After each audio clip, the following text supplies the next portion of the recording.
Hey family, it's Reverend Mark, and today I've got a holy contradiction for your comfort zone. What if I told you that the version of Christianity most people know today didn't come from the heart of Jesus, but from the hands of an emperor? What if the message of love, healing, and inner awakening was hijacked and turned into a tool for power, control, and empire? This is the truth about how Constantine's religion took over the world and why it's finally starting to crumble. Let's dive in. In the year 313 AD, Emperor Constantine issued the Edict of Milan. It legalized Christianity after centuries of persecution. To many, this looked like a miracle, a divine victory. But what it really was a hostile takeover. Just 12 years later, Constantine presided over the Council of Nicaea in 325 AD. And that's where the real shift happened. He brought bishops together, not to seek truth, but to standardize belief, to produce a version of Christianity that was unified, clean, controllable, and useful to the empire.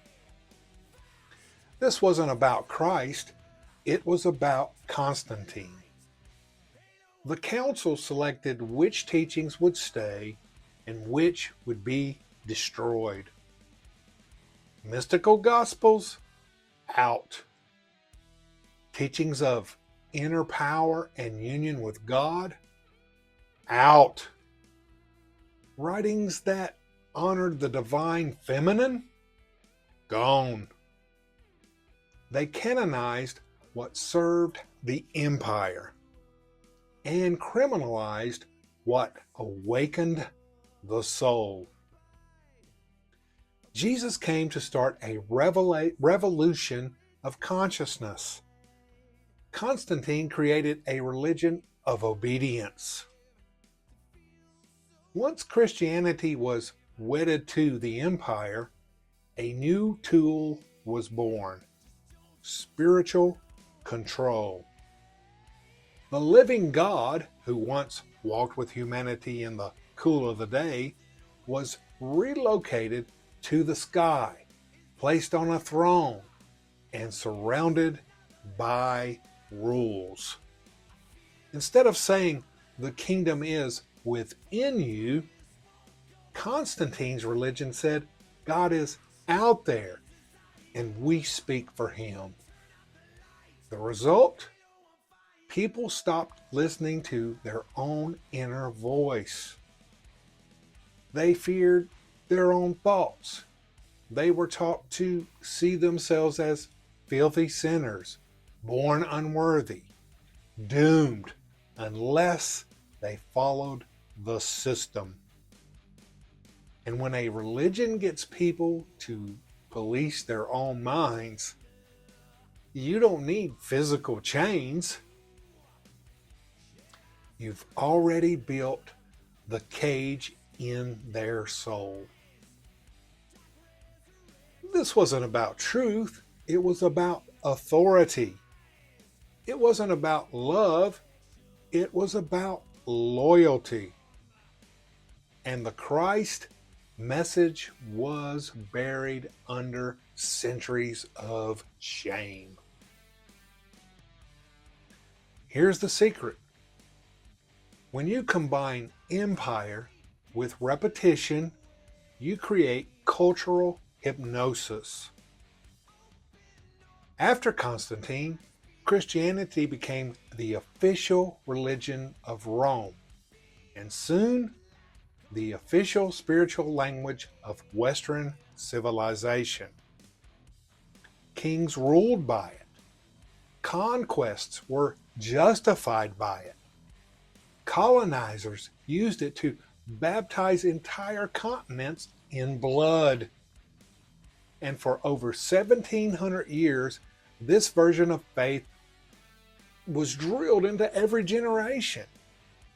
Obey, believe, don't question. The version of Christianity passed down wasn't just spiritual, it was political, cultural, psychological. Most people weren't choosing it out of awakened devotion. They were born into it, surrounded by it, conditioned by it. A religion backed by empire becomes more than belief. It becomes identity. But it wasn't the way of the Christ. It was Constantine's religion. Now, here's the holy fire they couldn't put out. They burned the Gospels that said too much. They erased the voices that spoke too boldly. But truth is eternal, and it never dies. The Gospel of Thomas said, "The kingdom is inside you and outside you." Split a piece of wood, and I am there. Too mystical? Burn it. The Gospel of Mary said, "The soul rises through levels of knowledge, leaving behind fear and illusion." Too feminine? Bury it. The Gospel of Philip spoke of union, inner knowing, and sacred mystery. Too powerful? Hide it. But spirit is stubborn. The truth whispered in caves, in secret teachings, in Gnostic texts buried in the desert for 1600 years. And now it's rising again.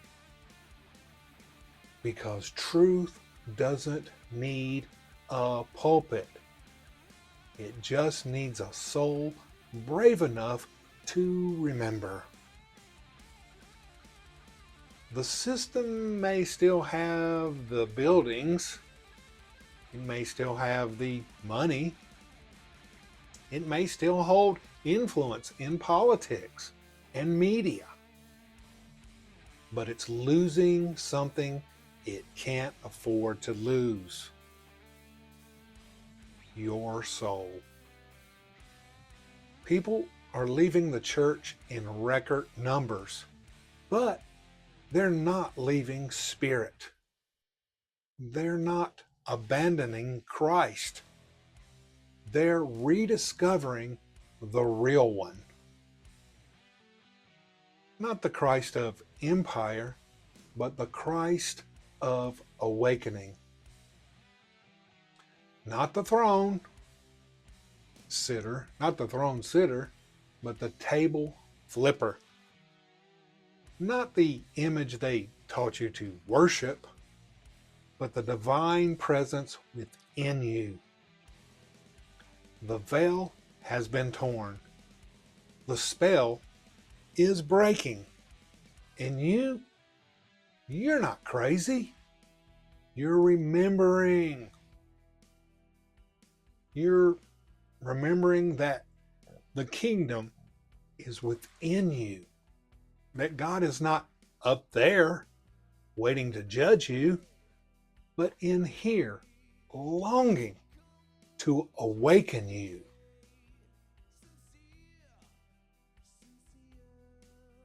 That you were never meant to serve an empire. You were born to embody a kingdom of light. So no, I don't follow Constantine's religion. I follow the way of the Christ, the path of inner fire, the current of divine consciousness that cannot be colonized, co-opted, or controlled. You are the continuation of the gospel they tried to burn. So speak boldly, walk freely, shine fully, because the empire is crumbling and the awakening is here.